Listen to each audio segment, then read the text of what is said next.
preconditioned by all the media for the past couple of decades to slowly but surely start accepting the existence of aliens and UFOs.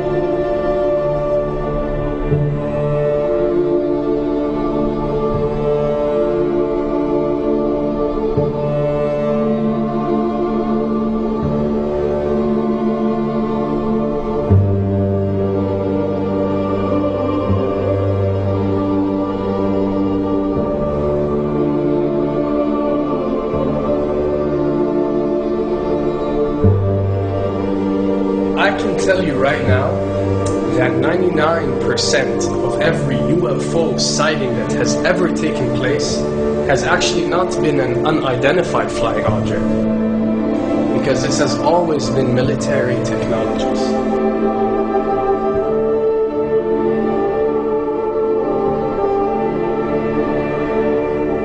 Another thing I'd like to point out is surveys and questionnaires. You know, we get surveys and questionnaires all the time, you know, sent out by the state or by the government or by our rulers and our officials and so on and so forth. Do you really think that these ruling powers care about what you think? Do you really think that they're waiting to ask you and receive your answer before making a decision? What happens with these questionnaires is that they are released. For example, what country do you think the US should attack next? And if it yields back results like 70% of the US population believe Iran is the next country that should be attacked, this is actually a study conducted for the effectiveness of the media propaganda that they are using. So when they get such results, they look at it and they be like, all right, amazing. Our media propaganda is working. We are purposely trying to manipulate people to think that Iran should be the next one, and check out the survey results. We're doing a great job in propaganda. That's what it's all about. And if the results come back and they aren't up to par, so let's say 20% want war with Iran and 80% want actual peace, they say, okay, so now we have to go and rework our media propaganda and make it more effective so these percentages change.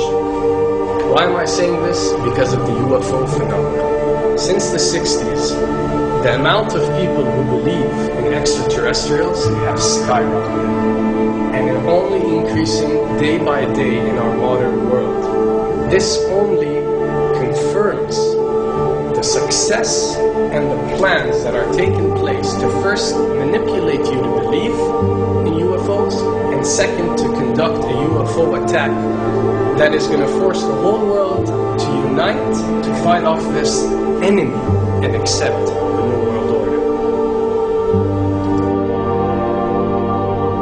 A former Canadian government official is warning we may be on the verge of intergalactic war, saying, quote, the Bush administration has finally agreed to let the military build a forward base on the moon, which will put them in a better position to keep track of the comings and goings of visitors from space, and to shoot at them if they so decide. I was introduced to the late Dr. Wernher von Braun in the U.S., the father of rocketry.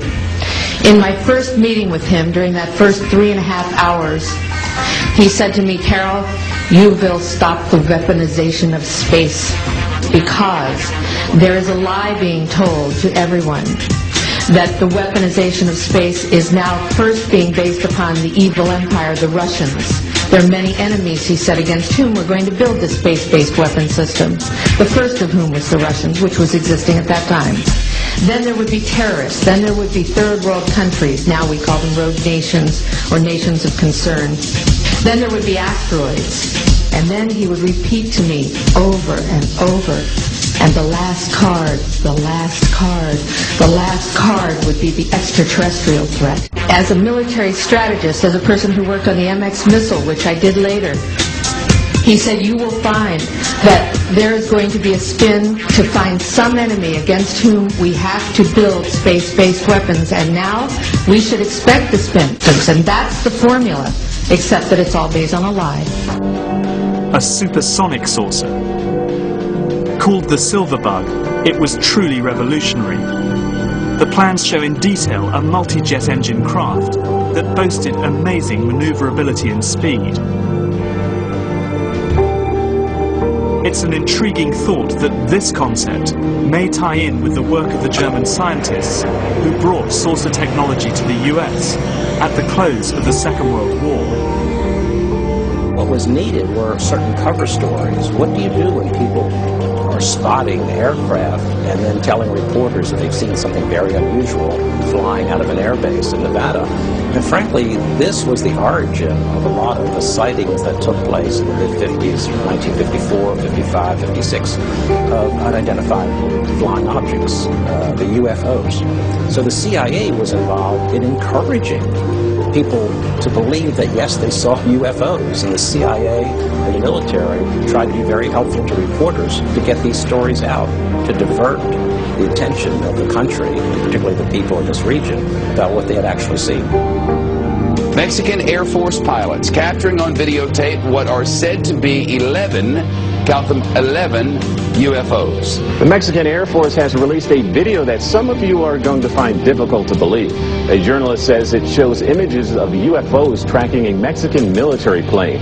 So what's the truth about UFOs? The story of successive attempts to develop radically new forms of flight, conducted under the strictest secrecy, is inextricably bound up with our relationship with UFOs over the last 60 years. Whether it's Allied pilots buzzed by strange balls of fire in 1942, or the Roswell incident 5 years later, there is a strong case to be made that secret military technology offers a convincing explanation for many UFO stories. Anytime the government has secrets that they can keep from us, they can manipulate us by those secrets. In essence, they still remain 25 years at least ahead of us in technology, information, and knowledge, and secrets, and they are using them against us. I heard over the years many times over that the plan to usher in the New World Order would be to make all the people in this country and around the world feel totally helpless to prevent the New World Order from occurring, this world dominance plan, by saying that we had been invaded by aliens, so that we would say, oh please UN, come in and help us all. So bear in mind that there is a plan, orchestration, to get people to be submissive through a secret technology and information that they're keeping from you under the blanket of a so-called National Security Act.